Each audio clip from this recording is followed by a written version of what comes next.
इदम श्री सद्गुरुवे नमः। जन्म शताब्दी पुस्तक माला 73 देव संस्कृति त्याग और बलिदान की डे 18।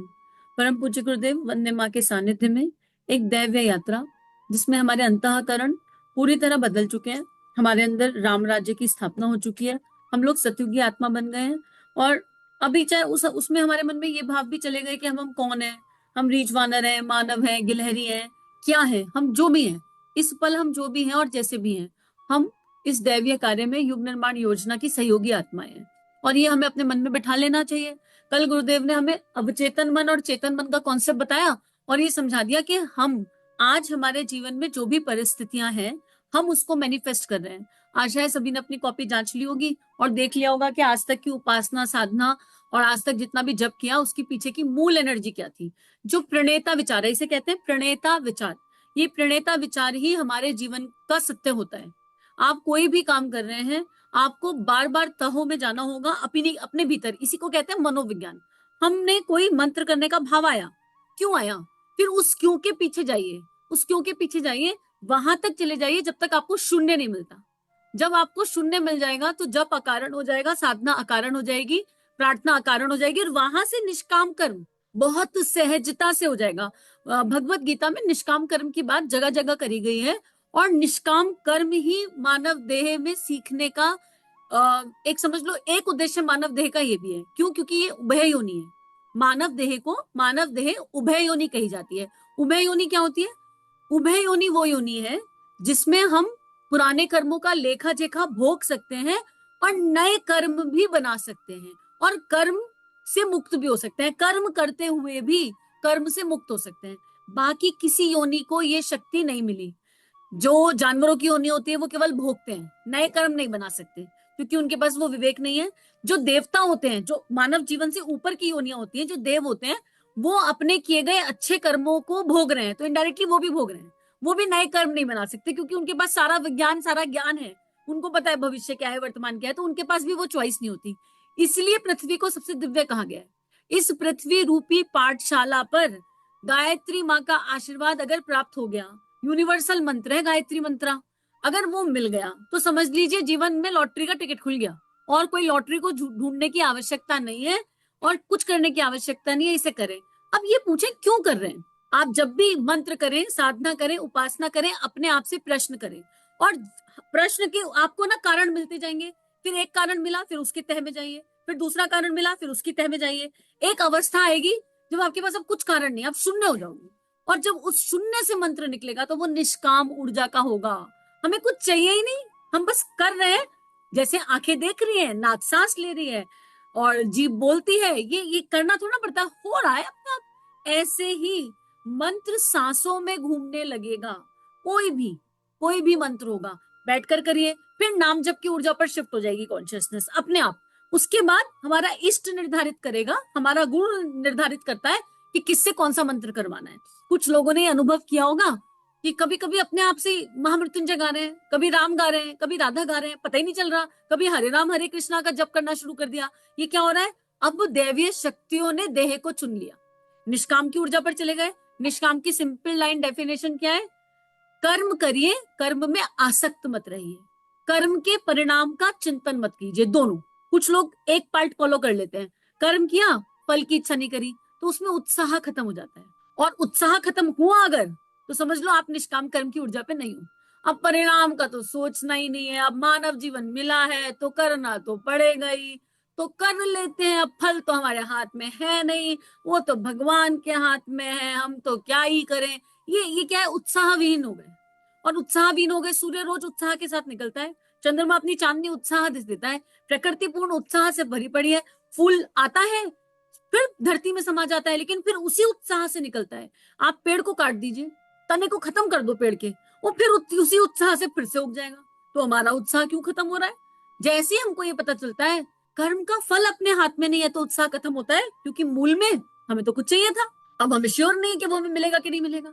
और जैसे हमें श्योर नहीं है, हमारी जो एंथुजियाज्म है, जो एकदम एनर्जी लेवल हाई होता है, जो हम एकदम दोनों हाथ की स्लीव्स, देखा है वो दोनों हाथ की स्लीव्स पीछे करते हैं और कहते हैं अब तो हम ये करके छोड़ेंगे। जब ये एनर्जी आती है ना, ये वहां से आती है क्योंकि इसको करके ये मिलेगा। और अब ज्ञान ने ही कह दिया इसको करके क्या मिलेगा, इस पे चिंतन मत करो। तो हमारी दोनों स्लीव भी पीछे नहीं हो रही। अब हम सोच रहे हैं ठीक है, भगवान को तो मानना ही पड़ेगा, कोई चारा कहाँ है।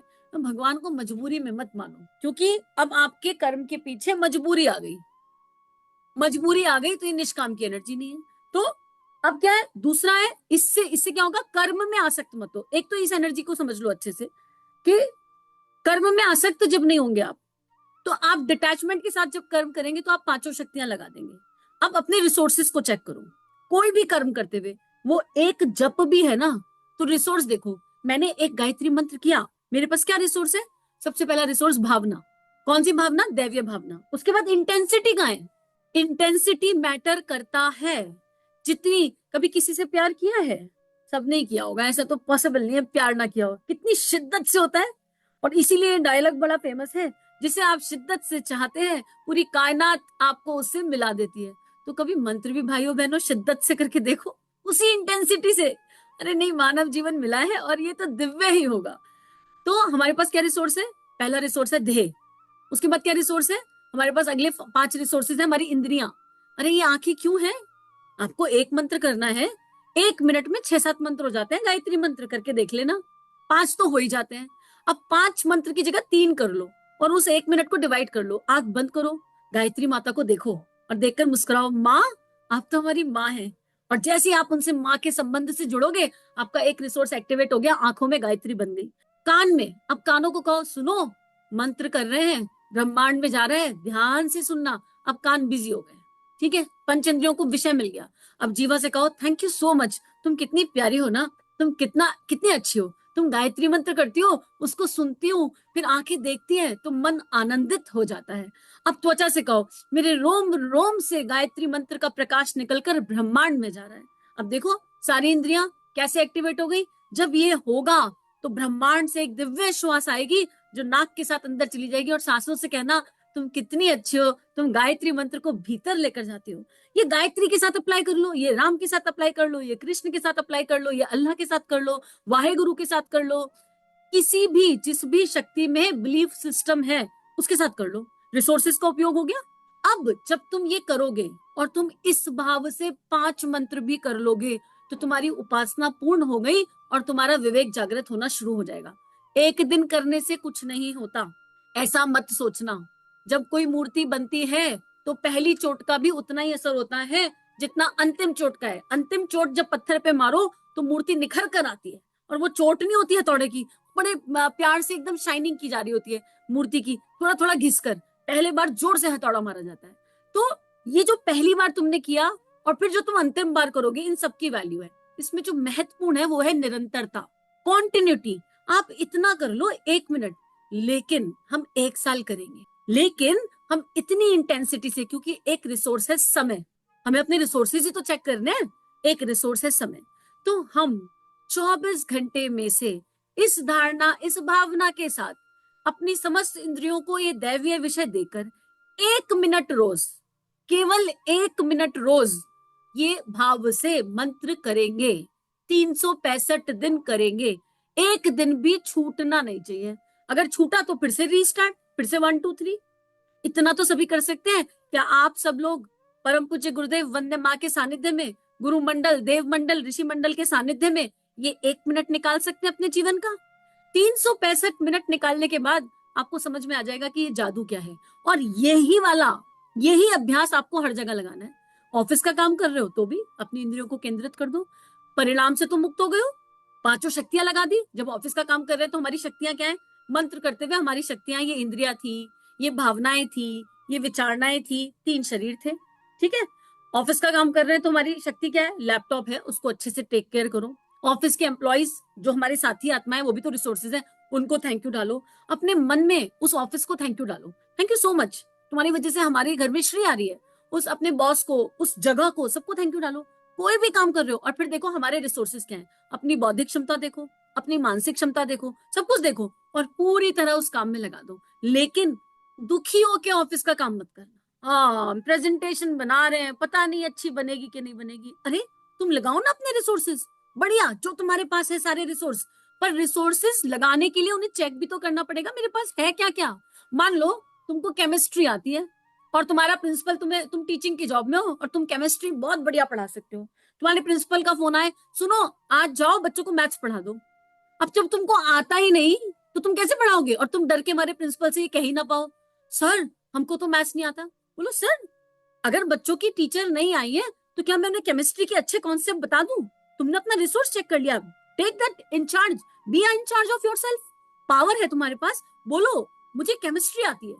तो मुझे केमिस्ट्री आती है तो मैं मैथ्स कैसे पढ़ाऊं? और प्रिंसिपल आप तुम्हारा कहने लगे नहीं नहीं तुमको मैथ्स ही पढ़ाना पड़ेगा। बी श्योर, मुझे जो आता नहीं वो बच्चों को कैसे बताऊं? या तो फिर मुझे छोटे बच्चे दे दो। कौन से? क्योंकि प्लस माइनस तो सबको सिखाया जा सकता है, पर अपने रिसोर्सेज के हिसाब से काम करो ना। हर कोई हर सब्जेक्ट में पीएचडी नहीं कर सकता। परम पूज्य गुरुदेव ने शत सूत्रीय कार्यक्रम दिया है। किसी को प्रकृति अच्छी लगती है, किसी को व्यसन मुक्ति में काम करना बढ़िया लगता है, किसी को कर्मकांड में यज्ञ लोगों के घर जा जाके कराना अच्छा लगता है। अरे तुम चेक करो तुम्हारे पास क्या है, और जो तुम्हारे पास है उसमें झोंक दो अपने आप को पूरा पूरा। चाहे फिर वो आराधना हो, चाहे वो उपासना हो, चाहे वो साधना हो, फिर चाहे वो ऑफिस का काम हो, चाहे वो घर का काम हो, चाहे संतान को पालने का काम हो, चाहे परिवार का लालन पालन हो। और मूल ऊर्जा, कर्म कर, फल की इच्छा मत कर। कर्म के और कर्म की आसक्ति में मत पड़। कर्म की आसक्ति क्या होती है? अगर आप कर्म की आसक्ति में हो, हम तो आज 10 घर अखंड ज्योति बांटने गए थे, बहुत बड़े बातें गए थे, अभी तक तो सब ठीक था, ठीक है। उसके बाद कर्म की आसक्ति होगी तो अगली बार जब वो इंसान मिलेगा, अखंड ज्योति दी थी पढ़ी क्या तुमने? और वो कह दे अरे आप उस दिन आ गए थे, आपको मना कर नहीं पाए, चेप गए, आप नहीं पढ़ी हमने। तुम्हारा मन कहेगा ले बेकार के लोग, क्योंकि तुम कर्म की आसक्ति में थे तो तुमने ये धारणा बना ली और इस काम के कर्ता बन गए। और जैसे ही तुम कर्ता बने, सामने वाले ने कहा हमने नहीं पढ़ी, तो तुमको गुस्सा आ गया। अगर तुमने कर्म की आसक्ति से मुक्त होकर ये कर्म किया होता तो तुम्हें याद ही नहीं होता कब अखंड ज्योति देने गए थे, पता ही नहीं था, वो तो काम था कर दिया। सांस याद आती है कि कितनी बार आई कितनी बार गई? इसका प्रमाण ये है, सब सांस ले रहे हो, दिन भर लेते हो, रात को सोते हुए भी लेते हो, कोई एक क्षण है जो बिना सांस के गया गया आया? याद रहती है कि पिछली सांस कब ली थी? है बस हो रही है, चल रही है। ऐसे ही ईश्वर का काम होता है, किसी के लिए कुछ कर कर याद नहीं रहता है। अगर आपको याद है आपने कब कहा कितना गुरु जी का काम किया, तो आप उस कर्म की आसक्ति में हैं। एक छुपा हुआ कर्ता अंदर बैठा है कहीं गहराई में, उसको जांचो, उसको देखो, उसको समझो और उस कर्ता को ईश्वर के चरणों में अर्पित समर्पित कर दो। तो क्यों क्यों करना है ये सब?